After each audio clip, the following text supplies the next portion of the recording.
ಎಲ್ಲರಿಗೂ ನಮಸ್ಕಾರ. ಅಚೀವರ್ ಸಂಸ್ಥೆಯ ವಿಶೇಷ ಸಂಚಿಕೆಗೆ ಸ್ವಾಗತ. ಸ್ನೇಹಿತರೆ, SSC MTS 2023 ಎಕ್ಸಾಮ್ಗಳು ನಡೀತಾ ಇದೆ. ಸೊ ಕಳೆದ ಮೇ ಇಂದ ಎಕ್ಸಾಮ್ ಇತ್ತು. ಈ ಬಾರಿ 2 ಶಿಫ್ಟ್ ನಲ್ಲಿ ಮಾಡ್ತಾ ಇದ್ದಾರೆ.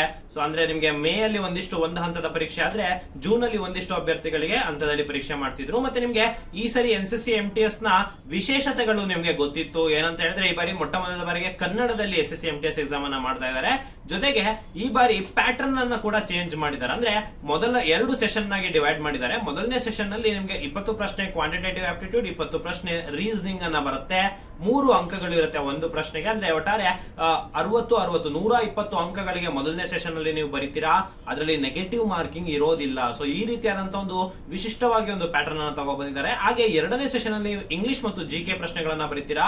ಸೊ ಹಾಗಾಗಿ ಇಂಗ್ಲಿಷ್ ನಲ್ಲಿ ಕೂಡ 25 ಪ್ರಶ್ನೆಗಳು 75 ಅಂಕಗಳಿಗೆ, ಅಂದ್ರೆ 150 ಅಂಕಗಳಿಗೆ ಒಟ್ಟಾರೆಯಾಗಿ ನೀವು ಎರಡನೇ ಸೆಷನ್ ಅನ್ನು ಅಟೆಂಡ್ ಮಾಡ್ತೀರಾ. ಅಲ್ಲಿ ನೆಗೆಟಿವ್ ಮಾರ್ಕಿಂಗ್ ಇರುತ್ತೆ. ಸೊ ಇದು ಮಾಡಿದಾಗ ನಿಮ್ಗೆ ಒಂದ್ ಗೊತ್ತಾಗುತ್ತೆ. ಸೊ ಇಷ್ಟು ದಿನ ಯಾರು ಕ್ವಾಂಟ್ಸ್ ನಲ್ಲಿ ಒಳ್ಳೆ ಇರ್ತಿದ್ರು, ಅಂದ್ರೆ ರೀಸನಿಂಗ್ ಎಲ್ಲರೂ ಮಾಡ್ತಿದ್ರು. ಸೊ ಯಾರು ಕ್ವಾಂಟ್ಸ್ ನಲ್ಲಿ ಒಳ್ಳೆ ಇರ್ತಿದ್ರು ಅವರ ಸೆಲೆಕ್ಷನ್ ಕ್ರೈಟೀರಿಯಾ ಜಾಸ್ತಿ ಇರ್ತಿದ್ರು. ಅವ್ರು GK ನ ಇಗ್ನೋರ್ ಮಾಡಿದ್ರು ಕೂಡ ರೀಸನಿಂಗ್, ಇಂಗ್ಲಿಷ್, ಕ್ವಾಂಟ್ಸ್ ನಲ್ಲಿ ಸ್ಕೋರ್ ಮಾಡ್ಕೊಂಡು ಮಾಡಲಾಗ್ತಾ ಇತ್ತು. ಬಟ್ ಈ ಪ್ಯಾಟರ್ನ್ ಅಲ್ಲಿ ನಿಮ್ಗೆ ಒಂದು ವಿಭಿನ್ನತೆ ಏನ್ ಗೊತ್ತಾದ್ರೆ, ನೀವು ಇಂಗ್ಲಿಷ್ GK ನ ಹೆಚ್ಚು ಪ್ರಾಶಸ್ತ್ಯ ಕೊಡ್ಲೇಬೇಕು. ಅಂದ್ರೆ GK ಗಂತೂ ಕಂಪ್ಲೀಟ್ ಆಗಿ ನೀವು ಓದ್ಲೇಬೇಕಾಗುತ್ತೆ. ಯಾಕಂದ್ರೆ ಇಲ್ಲಿ ನೆಗೆಟಿವ್ ಕೂಡ ಇದೆ ಮತ್ತೆ ಹೆಚ್ಚು ಮಾರ್ಕ್ಸ್ ಗಳಿಗಿದೆ. ಕ್ವಾಂಟ್ಸ್ ರೀಸನಿಂಗ್ ಇಂದ ನೆಗೆಟಿವ್ ತೆಗ್ದಿರೋ ಕಾರಣದಿಂದ ಸೊ ಸುಮಾರು ಜನ, ಒಂದಿಷ್ಟು ಜನ ಗೆಸ್ ಆಗಿ ಬಿಟ್ಟು ಬರ್ತಿರೋ ಕ್ವಶನ್ ಅನ್ನು ಕೂಡ ಇಲ್ಲಿ ಅಟೆಂಡ್ ಮಾಡಿ ಬರ್ತಾರೆ. ಸೊ ಹೆಚ್ಚು ಇಲ್ಲಿ ಅವರಿಗೆ ಸುಲಭ ಆಗ್ತದೆ ಕ್ವಾಂಟ್ಸ್ ಮತ್ತೆ ರೀಸನಿಂಗ್. ಮತ್ತೆ ನಂಬರ್ ಆಫ್ ಕ್ವಶನ್ಸ್ ಕೂಡ 20 ಕ್ವಶನ್ ಗೆ ಇಳಿಸಿದ್ದಾರೆ. ಸೊ ಹಾಗಾಗಿನೇ ಕ್ವಾಂಟ್ಸ್ ರೀಸನಿಂಗ್ ಸೆಕ್ಷನ್ ಗಿಂತ ಯಾರು GK ಅಲ್ಲಿ ಸ್ಟ್ರಾಂಗ್ ಇರ್ತಾರೋ ಅವರ ಸೆಲೆಕ್ಷನ್ ಆಗುವಂತಹ ಚಾನ್ಸಸ್ ಹೆಚ್ಚಿಗೆ ಇರುತ್ತೆ. ಸೊ ಮುಂಬರುವಂತ SSC ಎಕ್ಸಾಮ್ ಅಲ್ಲಿ ಕೂಡ ಹಾಗೆ, ಮತ್ತೆ ಇನ್ನು ಎಲ್ಲ ಎಕ್ಸಾಮ್ಸ್ ಗಳಲ್ಲಿ ಕೂಡ GK ಸೆಕ್ಷನ್ ಅನ್ನ ನೀವು ಇಗ್ನೋರ್ ಮಾಡುವಂತಿಲ್ಲ. ಸೊ ಹಾಗಾಗಿ GK ಸೆಕ್ಷನ್ ನಿಮಗೆ ಬಹಳ ಪ್ರಮುಖವಾಗುತ್ತೆ. ಸೊ ಈ ಬಾರಿಯ ಹೊಸ ಪ್ಯಾಟರ್ನ್, ಹೊಸ ಮಾದರಿಯ ಇರುವಂತಹ SSC MTS ಕನ್ನಡದಲ್ಲಿ ಇದ್ದಂತಹ ಪರೀಕ್ಷೆ ಮೇ 2ನೇ ತಾರೀಕಿಂದ ಕೂಡ ಹಲವಾರು ಜನ ವಿದ್ಯಾರ್ಥಿಗಳು, ನಮ್ಮ ವಿದ್ಯಾರ್ಥಿಗಳು ಕೂಡ ಈ ಪರೀಕ್ಷೆನ ಎದುರಿಸಿದ್ದಾರೆ. ಸೊ ಹಾಗಾಗಿ ಅದರ ಎಕ್ಸಾಮ್ ಅನಾಲಿಸಿಸ್ ಮಾಡಿ ಅಂತ ಹಲವಾರು ಜನ ರಿಕ್ವೆಸ್ಟ್ ಅನ್ನ ಮಾಡಿದ್ರು. ಸೊ ಹಾಗಾಗಿ ನಾನು ನಿಮಗೆ GK ಕ್ವಶನ್ ಸೆಕ್ಷನ್ ಇನ ಎಕ್ಸಾಮ್ ಅನಾಲಿಸಿಸ್ ಅನ್ನು ತೆಗೆದುಕೊಂಡು ಬಂದಿದ್ದೇನೆ. ಸೊ ಇದು 2 ಮೇ ಅಂದು ನಡೆದಂತ ಒಂದಿಷ್ಟು ಎಲ್ಲಾ ಶಿಫ್ಟ್ ಗಳು ನಡೆದಂತ ಒಂದಿಷ್ಟು GK ಕ್ವಶನ್ಸ್ ಗಳನ್ನ ತೆಗೆದುಕೊಂಡು ಬಂದಿದ್ದೇನೆ. ಸೊ ನೀವೇನ್ ಮಾಡ್ಬೇಕಂದ್ರೆ, ಈ ವಿಡಿಯೋನ ನೋಡಾದ ನಂತರ ಯಾರ್ಯಾರು ಜೂನ್ ನಲ್ಲಿ MTS ಎಕ್ಸಾಮ್ ಅನ್ನ ಕೊಡ್ತಾ ಇದ್ದೀರಾ, ಸೊ ಅವರೆಲ್ಲರೂ ಕೂಡ ಅದು ರಿಲೇಟೆಡ್ ಅಥವಾ ಅದು ಸಂಬಂಧಿತ ರಿಲೇಟೆಡ್ ಕಾನ್ಸೆಪ್ಟ್ಸ್ ಮೇಲೆ ಒಂದಿಷ್ಟು ರಿವಿಷನ್ ಅನ್ನ ಮಾಡ್ಕೊಂಡು ಹೋಗಿ. ಸೊ ದಟ್ ನಿಮ್ಗೆ GK ಸೆಕ್ಷನ್ ಅಲ್ಲಿ ಹೆಚ್ಚು ಸ್ಕೋರ್ ಮಾಡ್ಲಿಕ್ಕೆ ಅವಶ್ಯಕತೆ ಬರುತ್ತೆ. ಸೊ ಈ ರೀತಿ ನಿಮ್ಗೆ ಆಗ್ತಾ. ಈಗ ಡೈರೆಕ್ಟ್ ಆಗಿ ಕ್ವಶನ್ಸ್ ಗಳಿಗೆ ಹೋಗ್ಬೋಣ. ಸೊ SSC MTS 2 ಮೇ, ಈಗ ಆಲ್ರೆಡಿ 9 ಮೇ, 5 ಮೇ, 12 ಮೇ ತನಕನೂ ಕೂಡ ನಿಮ್ಗೆ ಹಲವಾರು ಶಿಫ್ಟ್ ಗಳಲ್ಲಿ ಎಕ್ಸಾಮ್ ಗಳು ನಡೆದಿದೆ.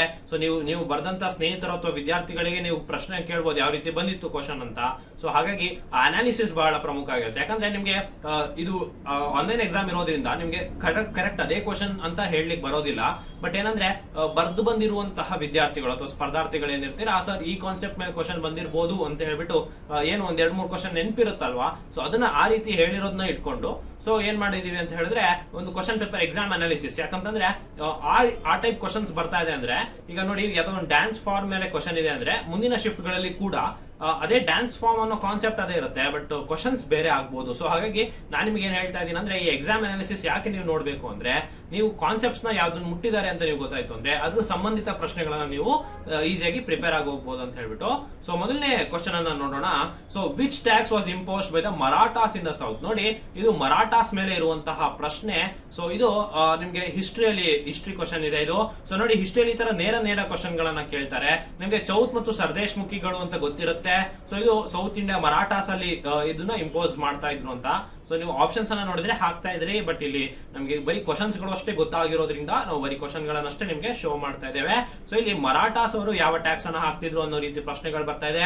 ಸೊ ಇದರಿಂದ ನೀವೇನ್ ಮಾಡ್ಬೇಕು ಅಂತ ಹೇಳಿದ್ರೆ, ಜೊತೆಗೆ ನೀವು ಭಾರತದಲ್ಲಿ ಅಕ್ಬರ್ ಯಾವ ರೀತಿ ಟ್ಯಾಕ್ಸ್ ಹಾಕ್ತಾ ಇದ್ರು ಅಥವಾ ವಿಜಯನಗರ ಕಿಂಗ್ಡಮ್ ಅಲ್ಲಿ ಯಾವ ರೀತಿ ಟ್ಯಾಕ್ಸ್ ಇರ್ತಿತ್ತು, ಈ ರೀತಿ ಸಂಬಂಧಿತ ಪ್ರಶ್ನೆಗಳನ್ನ ನೀವು ನೋಡ್ಕೋಬೇಕಾಗುತ್ತೆ. ಸೊ ಮುಂದಿನ ಪ್ರಶ್ನೆ ನೋಡ್ತಾ ಹೋಗೋಣ. For which offence can the police arrest a person without the permission of a court ಅಂತ ಹೇಳ್ಬಿಟ್ಟು. ಅಂದ್ರೆ ನೋಡಿ, ಇದೊಂದು ಪಾಲಿಟಿ ಪ್ರಶ್ನೆ. ಇಂಡಿಯನ್ ಪಾಲಿಟಿಯಲ್ಲಿ ಈ ರೀತಿ ಪ್ರಶ್ನೆಗಳು ನಿಮ್ಗೆ ಬರುತ್ತೆ.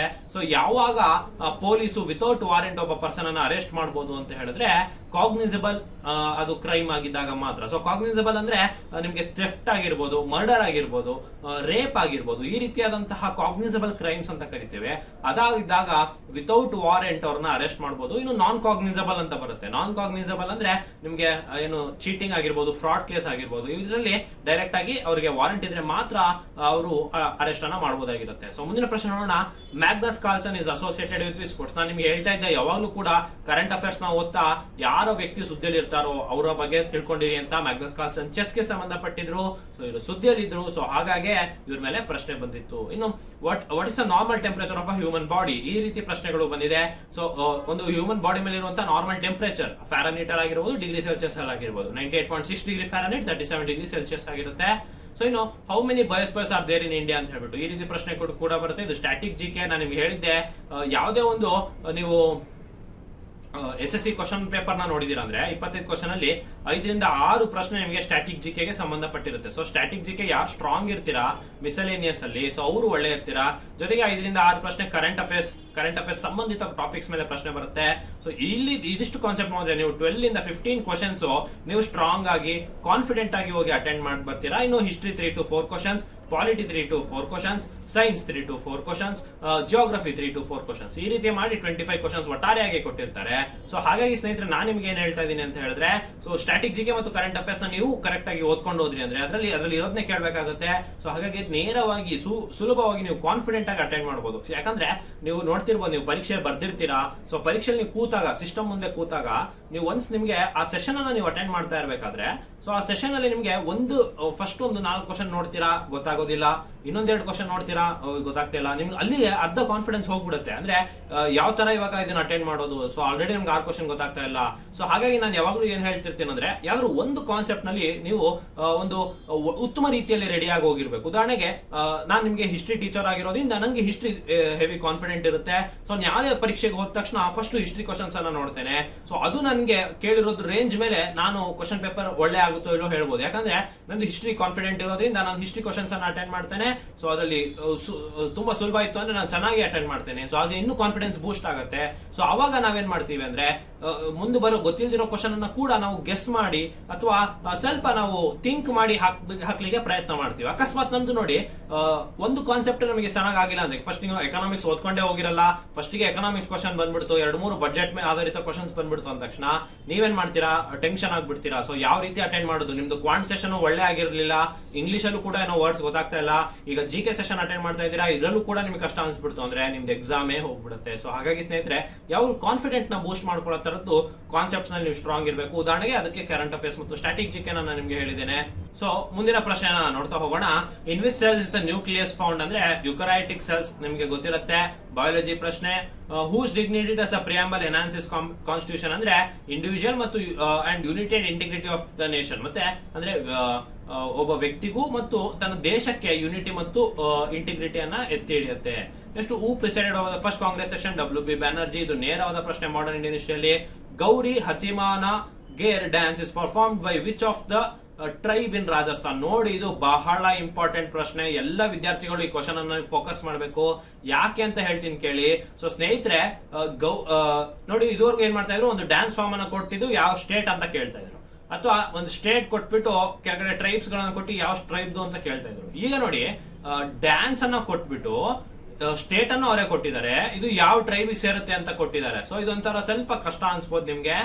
ಬಟ್ ನೋಡಿ, ಇದು ಬಹಳ ಪ್ರಮುಖ ಟಾಪಿಕ್. ಯಾಕಂದ್ರೆ ಇತ್ತೀಚೆಗೆ ನಿಮ್ಗೆ ನೋಡ್ತಿರ್ಬೋದು, ಬುಡಕಟ್ಟು ಅಥವಾ ಟ್ರೈಬ್ ಗಳ ಮೇಲೆ ಹೆಚ್ಚು ಪ್ರಶ್ನೆಗಳು ಬರ್ತಾ ಇದೆ. ಪ್ರತಿಯೊಂದು ಎಕ್ಸಾಮ್ ಅಲ್ಲೂ ಕೂಡ ಒಂದನ ಪ್ರಶ್ನೆ ಇದ್ದೇ ಇರುತ್ತೆ ಟ್ರೈಬ್ ರಿಲೇಟೆಡ್. ಸೊ ಇಲ್ಲಿ ನೋಡಿ, ಗೌರಿ ಹತ್ಯಮಾನ ಮತ್ತು ಗೇರ್ ಡ್ಯಾನ್ಸ್ ಗಳು ರಾಜಸ್ಥಾನದ ಯಾವ ಬುಡಕಟ್ಟಿಗೆ ಸಂಬಂಧಪಟ್ಟಿದೆ ಅಂದ್ರೆ ಬಿಲ್ ಟ್ರೈಬಿಗೆ ಸಂಬಂಧಪಟ್ಟಿದೆ ಸ್ನೇಹಿತರೆ. ಮುಂದಿನ ಪ್ರಶ್ನೆ, ವಿಚ್ ಹಾರ್ವೆಸ್ಟ್ ಫೆಸ್ಟಿವಲ್ ಸೆಲೆಬ್ರೇಟೆಡ್ ಇನ್ ತಮಿಳುನಾಡು. ಪೊಂಗಲ್ ನಿಮ್ಗೆ ಗೊತ್ತಿರುತ್ತೆ. ಹೂ ಬಿಲ್ಡ್ ಕೊನಾರ್ಕ್ ಸನ್ ಟೆಂಪಲ್. ಇದೊಂಥರ ಸುಮಾರು ಬಾರಿ ರಿಪೀಟೆಡ್ ಕ್ವಶನ್ ಅಂತ ಹೇಳ್ಬೋದು. ನರಸಿಂಹದೇವ 1 ಅಂತ ಹೇಳಿ. ಇನ್ನು ಕರ್ಗಾಮ್ ಅಥವಾ Karma dance is associated with which state. ನಾನು ನಿಮ್ಗೆ ಹೇಳ್ತಾ ಇದ್ದೆ, ಡ್ಯಾನ್ಸ್ ಫಾರ್ಮ್ ಮೇಲೆ ನೀವು ಓದ್ಕೊಂಡು ಹೋದ್ರಿ ಅಂದ್ರೆ ಪಕ್ಕ ಈ ಪ್ರಶ್ನೆ ಈ ರೀತಿ ನೀವು ಓದ್ಕೋಬಹುದು. ನಾವು ನಮ್ಮ ಕ್ಲಾಸ್ ಗಳಲ್ಲಿ ಎಲ್ಲ ಡ್ಯಾನ್ಸ್ ಫಾರ್ಮ್ ಗಳನ್ನ ಪಟ್ಟಿ ಮಾಡ್ಸಿರ್ತೀವಿ. ಫೋಕ್ ಡ್ಯಾನ್ಸ್ ಗಳು, ಕ್ಲಾಸಿಕಲ್ ಡ್ಯಾನ್ಸ್ ಗಳು, ಯಾವ ಸ್ಟೇಟ್ ಅಲ್ಲಿ ಯಾವ ತರ ಮಾಡ್ತಾರೆ. ಈಗ ನೋಡಿ, ಮೊನ್ನೆ ರೀಸೆಂಟ್ ಆಗಿ ಚೌ ಡ್ಯಾನ್ಸ್ ಅಂತ ಹೇಳ್ಬಿಟ್ಟು ಹಿಮಾಚಲ್ ಪ್ರದೇಶದಲ್ಲಿ ಮಾಡಿದ್ದಾರೆ. ಹಿಮಾಚಲ್ ಪ್ರದೇಶ ಮೊನ್ನೆ ನ್ಯೂಸ್ ಪೇಪರ್ ಎಲ್ಲ ಬಂದಿತ್ತು, ಚೌ ಡ್ಯಾನ್ಸ್ ಅಂತ ಹೇಳ್ಬಿಟ್ಟು. ಸೊ ಈ ಚೌ ಡ್ಯಾನ್ಸ್ ಅನ್ನ ಮಾಸ್ಕ್ ಅನ್ನ ಹಾಕಿಕೊಂಡು ಅವರು ಡ್ಯಾನ್ಸ್ ಅನ್ನ ಮಾಡಿದ್ದಾರೆ. ಸೊ ಇದು ಫೋಟೋ ಕೂಡ ಕೊಟ್ಟಿದ್ರು. ಸೊ ಮುಂದಿನ ಪರೀಕ್ಷೆಗಳಲ್ಲಿ, ಮುಂಬರುವಂತ ಪರೀಕ್ಷೆಗಳಲ್ಲಿ ಇದ್ರ ಮೇಲೆ ಪ್ರಶ್ನೆ ಬರ್ಬೋದು, ಚೌ ಡ್ಯಾನ್ಸ್ ಯಾವ ರಾಜ್ಯಕ್ಕೆ ಸೇರಿದ್ದು ಅಥವಾ ಯಾವ ಧರ್ಮದವ್ರು ಮಾಡೋದು ಅಂತ. ಸೊ ಈ ರೀತಿ ಪ್ರಶ್ನೆಗಳು ಬರೋದ್ರಿಂದ ನೀವು ಗಮನಿಸ್ಕೋಬೇಕಾಗತ್ತೆ. ಮುಂದೆ ಪ್ರಶ್ನೆ, during which dynasty Khajuraho temple built ಇದೆ ಅಂದ್ರೆ ಚಾಂಡೇಲ ಡೈನಾಸ್ಟಿ ಗೊತ್ತಿರುತ್ತೆ. So in which city is the Lingaraj temple is located, Odisha. ಇದು ಕೂಡ ನೇರವಾದ ಪ್ರಶ್ನೆ ಇತ್ತು. ಇನ್ನು Ilyas Khan is a player of which instrument, ನೋಡಿ ಇದು ಬಹಳ ಪ್ರಮುಖ ಸ್ಟ್ರಾಟಜಿಗೆ, ಸಿತಾರ್ ಆಗಿರ್ತಾರೆ. ಇನ್ನು whose book is the race of my life ಅಂತ ಹೇಳ್ಬಿಟ್ಟು ಯಾರು ಬರ್ದಿದ್ದು ಅಂದ್ರೆ ಮಿಲ್ಖಾ ಸಿಂಗ್ ಅವ್ರು ಬರ್ದಿರ್ತಾರೆ. ಇನ್ನು ಇದು ನೋಡಿ, ಇದು ಬಜೆಟ್ ಮೇಲೆ ಕ್ವಶನ್, ನಿಮ್ಗೆ ಎಕನಾಮಿಕ್ಸ್ ಮೇಲೆ ಇದ್ದಂತ ಕ್ವಶನ್. 2023-24 ಬಜೆಟ್ ಮೇಲೆ ಪ್ರಶ್ನೆಗಳು ಬಂದಿದೆ. How much money will the cooperation contribute to every paisa every rupee of a tax revenue ಅಂತ, ಅಂದ್ರೆ ಪ್ರತಿ ರೂಪಿಗೂ ಎಷ್ಟು ಕಾರ್ಪೊರೇಟ್ ಇಂದ ನಮಗೆ ದುಡ್ಡು ಬರ್ತದೆ ಅಂದ್ರೆ 15 ಪೈಸಾ ಬರುತ್ತೆ. ಸೊ ಸ್ನೇಹಿತರೆ ನೋಡ್ತಿರ್ಬೋದು ನೀವು ಯಾವ ರೀತಿ SSC MTS ಎಕ್ಸಾಮ್ ಗಳಲ್ಲಿ ಪ್ರಶ್ನೆಗಳು ಬರ್ತಾ ಇದೆ ಅಂತ. ಸೊ ಇದರಿಂದ ನಿಮಗೆ ಒಂದು ಐಡಿಯಾ ಬರಬೇಕು, ಯಾವ ರೀತಿ ಪ್ರಶ್ನೆಗಳು ಬರ್ತಿದೆ ಅಂತ ಹೇಳ್ಬಿಟ್ಟು ನಿಮಗೆ ಅಪ್ರೋಚ್ ಗೊತ್ತಾಗಬೇಕು. ಸೊ ಹಾಗಾಗೇನೆ ಇದನ್ನ ಮಾಡ್ತಿರುವಂತದ್ದು. So where were the 1982 Asian games held ಅಂದ್ರೆ ಡೆಲ್ಲಿಯಲ್ಲಿ ನಡೆದಿತ್ತು, ಅದು 9ನೇ ನ್ಯಾಷನಲ್ ಗೇಮ್ಸ್ ಆಗಿತ್ತು. ಇನ್ನು December 2022 in which country is the gold mine name Xinjing located ಅಂತ ಹೇಳ್ಬಿಟ್ಟು ಚೈನಾದಲ್ಲಿ ಅದಿತ್ತು. Where was the Homi Bhabha cancer hospital and research centre inaugurated by ಪ್ರಧಾನ ಮಂತ್ರಿ ಅಂತಂದ್ರೆ ಮೊಹಾಲಿ ಪಂಜಾಬ್ ಅಲ್ಲಿ. ಇದು ಕೂಡ ನ್ಯೂಸ್ ಅಲ್ಲಿ ಇತ್ತು, ಕರೆಂಟ್ ಅಫೇರ್ಸ್ ಪ್ರಶ್ನೆ. ನೆಕ್ಸ್ಟ್ ಮುಂದಿನ ಪ್ರಶ್ನೆ ನೋಡೋಣ. ಮುಂದಿನ ಪ್ರಶ್ನೆ, in which article of the constitution is a provision for untouchability ಅಂದ್ರೆ ಆರ್ಟಿಕಲ್ 17. ಇನ್ನು on the bank of which river Alexander ಮತ್ತೆ ಪೋರಸ್ ಯುದ್ಧ ಮಾಡಿದಾರೆ ಅಂದ್ರೆ ಜೇಲಂ ನದಿ, ವಿತಸ್ತಾ ನದಿ ಅಂತ ಕೂಡ ಕರಿತೀವಿ, ಜೇಲಂ ನದಿಯ ಖಂದರ ಅಂತಾನೆ ಕರಿತೀವಿ. ಇನ್ನು in which year first constitutional amendment was held ಅಂತ ಹೇಳಿದ್ರೆ 1951 ನಲ್ಲಿ ಮೊಟ್ಟ ಮೊದಲ ತಿದ್ದುಪಡಿಯನ್ನ ಮಾಡ್ತಾರೆ ಕಾನ್ಸ್ಟಿಟ್ಯೂಷನ್ ನ. In which article impeachment of a president ಅಂದ್ರೆ ಪ್ರೆಸಿಡೆಂಟ್ ನ ರಿಮೂವಲ್ ನ ಸಂಬಂಧಪಟ್ಟಂತ ಆರ್ಟಿಕಲ್ ಯಾವ್ದಂದ್ರೆ 61. ಸ್ನೇಹಿತರೆ ನೋಡಿ, ಇದು SSC MTS 2 ಮೇ ನಡೆದಂತ ಪರೀಕ್ಷೆಗಳಲ್ಲಿ 4 ಶಿಫ್ಟ್ ಗಳಲ್ಲೂ ಆಯ್ದ ಪ್ರಶ್ನೆಗಳನ್ನ ನಾನು ನಿಮಗೆ ತೆಗೆದುಕೊಂಡು ಬಂದಿದ್ದೀನಿ. ಸೊ ಇದನ್ನ ತಗೊಬಂದಿರೋ ಉದ್ದೇಶ ಮುಖ್ಯವಾಗಿ ಏನಾಗಿತ್ತು ಅಂದ್ರೆ ನೀವು ಯಾವ ರೀತಿ ಅಪ್ರೋಚ್ ಇದೆ ನಿಮ್ಗೆ ಸಬ್ಜೆಕ್ಟ್ ಗಳಲ್ಲಿ, ಇದನ್ನ ಯಾವ ರೀತಿ ನೀವು ಓದ್ಕೋಬೇಕಂತ. ಯಾರ್ಯಾರು ಜೂನ್ ನಲ್ಲಿ MTS ಎಕ್ಸಾಮ್ ನ ಕೊಡ್ತಾ ಇದ್ದೀರಾ, ಸೊ ಅವರೆಲ್ಲ ಇದನ್ನ ವಿಡಿಯೋನ ನೋಡ್ಕೊಂಡು ಹೋದ್ರೆ ಬಹಳ ಉಪಯುಕ್ತ ಆಗುತ್ತೆ. ಡ್ಯಾನ್ಸ್ ಸಾಂಗ್ಸ್ ಗಳ ಬಗ್ಗೆ ನೋಡ್ಕೊಂಡು ಹೋಗಿ, ಆರ್ಟಿಕಲ್ಸ್ ಬಗ್ಗೆ ನೋಡ್ಕೊಂಡು ಹೋಗಿ, ಅದೇ ರೀತಿ ಕರೆಂಟ್ ಅಫೇರ್ಸ್ ನಲ್ಲಿ ಸ್ಪೋರ್ಟ್ಸ್ ಮತ್ತು ಇನ್ನು ಹೆಚ್ಚು ಯಾವ್ದಾದ್ರು ಇನಾಗ್ರೇಷನ್ ಆಗಿತ್ತು ಅಂದ್ರೆ ಅದ್ರ ರಿಲೇಟೆಡ್ ಕ್ವಶನ್ಸ್ ನ ನೋಡ್ಕೊಂಡು ಹೋಗಿ. ಸೊ ಅದಕ್ಕಾಗೇನೆ ಈ ವಿಡಿಯೋನ ತಗೊಬಂದಿರೋದು. ಇನ್ನು ಅಚೀವರ್ಸ್ ಕೋಚಿಂಗ್ ಸೆಂಟರ್ ವೆಬ್ಸೈಟ್ ನಲ್ಲಿ ನೀವು ಹೋದ್ರಿ ಅಂದ್ರೆ ನಿಮಗೆ ಕಾನ್ಸೆಪ್ಟ್ ಟೆಸ್ಟ್ ಗಳು ಸಿಗ್ತದೆ, ಉಚಿತವಾಗಿ ಲಭ್ಯ ಇರುತ್ತೆ, ನೀವು ಅದನ್ನ ಆಕ್ಸೆಸ್ ಮಾಡ್ಕೋಬಹುದು. ಕರೆಂಟ್ ಅಫೇರ್ಸ್ ಕೂಡ ಲಭ್ಯ ಇರುತ್ತೆ. ಇನ್ನು ಸ್ನೇಹಿತರೆ, ಅಚೀವರ್ಸ್ ಕೋಚಿಂಗ್ ಸೆಂಟರ್ ಶಿವಮೊಗ್ಗ ಸತತ 8 ವರ್ಷದಿಂದ ಉತ್ತಮ ಫಲಿತಾಂಶವನ್ನು ದಾಖಲಿಸ್ತಾ ಬಂದಿದೆ. ಬ್ಯಾಂಕಿಂಗ್ ಮತ್ತು SSC ಅಲ್ಲಿ ಅದಕ್ಕೆ ಆದ ವಿಭಿನ್ನವಾದ ಹೆಸರನ್ನ ಗುರುತಿಸಿಕೊಂಡಿದೆ ದಕ್ಷಿಣ ಕರ್ನಾಟಕ ಭಾಗದಲ್ಲಿ. ಸೊ SSC ಎಕ್ಸಾಮ್ಸ್ ಗೆ ಪ್ರಮುಖವಾಗಿ ನೀವು ನೋಡ್ತಿರ್ಬೋದು, ನಮ್ಮ ಚಾನೆಲ್ ಗಳಲ್ಲಿ ಹೆಚ್ಚು SSC ವಿಡಿಯೋಸ್ ಗಳು ಬಂದಿದೆ. ನಮ್ಮ ಬ್ಯಾಚ್ ಗಳಲ್ಲಿ ಕೂಡ ಒಳ್ಳೊಳ್ಳೆ ರಿಸಲ್ಟ್ಸ್ ನ ತಗೊಂಡ್ಬಂದಿದ್ದಾರೆ. CGL ನ 5 ಬಾರಿ ಕ್ಲಿಯರ್ ಮಾಡಿರುವಂತವ್ರು ಇದ್ದಾರೆ. CPO ಈಗ ಮೊನ್ನೆ ಬಂದಂತ SSC GD ಅಲ್ಲಿ 18 ಜನ, ಈ ರೀತಿ ಉತ್ತಮ ರಿಸಲ್ಟ್ಸ್ ನ SSC ಗಾಗಿ ತೆಗೆದುಕೊಂಡು ಬಂದಿದ್ದಾರೆ. ಸೊ SSC ಬ್ಯಾಚ್ ಗೆ ಯಾರಾದ್ರೂ ಬರೋಕೆ ಇಂಟ್ರೆಸ್ಟೆಡ್ ಇದ್ರೆ ಸೊ ಹೊಸ ಬ್ಯಾಚ್ ಗಳು ಕೂಡ ಲಭ್ಯ ಇದೆ. ಸೊ ನೀವು ಸ್ಕ್ರೀನ್ ಮೇಲೆ ಕಾಣ್ತಿರುವಂತ ನಂಬರ್ಗೆ ಕರೆ ಮಾಡಬಹುದು, ಅಥವಾ ರಾಘವೇಂದ್ರ ಮಠದ ರಸ್ತೆ ತಿಲಕ್ ನಗರ್ ಮೊದಲನೇ ಕ್ರಾಸ್ ನಲ್ಲಿ ನಮ್ಮ ಸಂಸ್ಥೆ ಇದೆ, ಅದಕ್ಕೆ ಕೂಡ ಭೇಟಿ ನೀಡಬಹುದು ಅಂತ ಹೇಳ್ತಾ ಸ್ನೇಹಿತರೆ.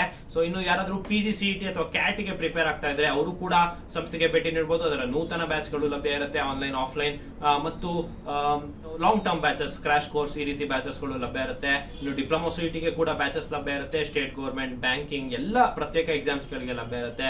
ಸೊ ಸ್ನೇಹಿತರೆ, ಈ ವಿಡಿಯೋ ಕಂಟೆಂಟ್ ನಿಮ್ಗೆ ಇಷ್ಟ ಆಗಿತ್ತು ಅಂದ್ರೆ ಇದನ್ನ ಶೇರ್ ಮಾಡಿ. ಸೊ ಇದೇ ರೀತಿ ನಮ್ಮನ್ನ ಫಾಲೋ ಮಾಡ್ತಾ ಇರಿ. ಇನ್ನು ಮತ್ತೆ ಎಲ್ಲಾ ಎಕ್ಸಾಮ್ ಗಳು ಆದ್ಮೇಲೆ ಅಂದ್ರೆ ಮೇ ಅಲ್ಲಿ ಇನ್ನೊಂದಿಷ್ಟು ಶಿಫ್ಟ್ ಗಳು ಎಕ್ಸಾಮ್ಸ್ ಗಳಾದ್ಮೇಲೆ ವಿಭಿನ್ನ ಕ್ವಶನ್ಸ್ ಅನ್ಸಿದ್ರೆ ನಾನು ನಿಮಗೆ ಇನ್ನೊಂದು ಅನಾಲಿಸಿಸ್ ವಿಡಿಯೋನ ತೆಗೆದುಕೊ ಬರ್ತೇನೆ. ಸಾಧ್ಯವಾದಲ್ಲಿ ಕ್ವಾಂಟ್ಸ್, ರೀಸನಿಂಗ್ ಮತ್ತು ಇಂಗ್ಲಿಷ್ ಅನಾಲಿಸಿಸ್ ಕೂಡ ನಿಮ್ಗೆ ಮಾಡ್ಲಿಕ್ಕೆ ಪ್ರಯತ್ನ ಮಾಡ್ತೇನೆ ಅಂತ ಹೇಳ್ತಾ ಇದೇ ರೀತಿ ನಮ್ಮನ್ನ ಫಾಲೋ ಮಾಡ್ತಾ ಇರಿ. ಧನ್ಯವಾದಗಳು.